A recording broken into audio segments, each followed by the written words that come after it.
लातूर येथील जिल्हाधिकारी कार्यालयासमोर पती पत्नीने केला आत्महत्या करण्याचा प्रयत्न।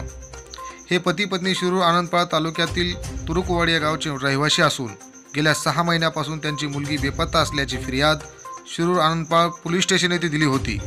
तरीही पोलिसांनी त्या मुलीचा शोध न घेतल्यामुळे त्यांनी लातूर येथील जिल्हाधिकारी कार्यालयासमोर आत्महत्या करण्याचा केला प्रयत्न।